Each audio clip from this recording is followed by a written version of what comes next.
এখন প্রোডাক্টের দাম অনেক বেড়ে গেছে, 10 কোটি টাকা হলেই ডিল হবে, আদারওয়াইজ পসিবল না। রাতু, এই যে তোর গহনা, অন্তত বাসনাতে ভাবিকে একটা স্বর্ণের গহনা দিস। আমার পাঞ্জাবি কোথায়? বিয়ের জন্য তো লেট হয়ে যাচ্ছে। আরে সব কিছু রেডি আছে। এই করিম কাকা, আপনার স্যারের জন্য পুরাতন বান্ধবীটা নিয়ে আসেন তো।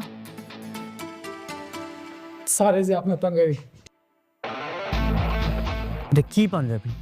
আচ্ছা আমি কি এতটাই গরিব? 200-300 টাকা দিয়ে তো পাঞ্জাবি একটা কিনে আনতে পারতো। আচ্ছা দাঁড়া, টেনশন নিস না, দেখতেছি। এই বাপ্পি, আরাফাত, স্যার আমরা রেডি।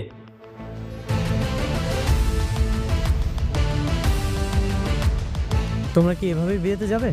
তো কিভাবে যাবে? রাতু, তুই পাঞ্জাবি পরেছিস, ওদেরকে তো পাঞ্জাবি পরতে বলতে পারতি।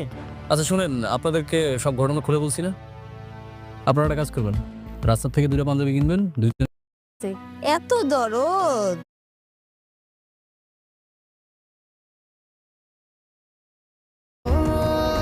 এরপর টাকা জোগাড় করতে পারে না, মার কাছে কইছে মার শখের যে কানের দুলগুলা ছিল সেটি বেচা দিছে, বেচা দিয়া টাকা জোগাড় করে আমার কাছে এনে দিছে।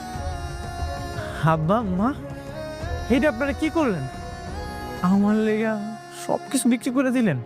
শোনো বাবা, এই সবই তো আবার কেনা যাবে, কিন্তু সবসময় তো ভালো চাকরি পাওয়া যায় না। তুমি চাকরিটার জন্য ব্যবস্থা করো বাবা। বাবা রে, তুমি তো আমাকে পণ না, তাই না? তুমি আমার সন্তানের মতো। তোমার যদি একটা ভালো চাকরি হয় তাহলে তোমরা ভালো থাকবা, আমার মায়েরাও ভালো থাকবো। এর চাইতে আনন্দ কি আর আমাকে আছে? প্রত্যেক বাবা মাই চায় তার ছেলে মেয়ে সুখী থাক, সুখী হোক। তোমরা সুখী হইলে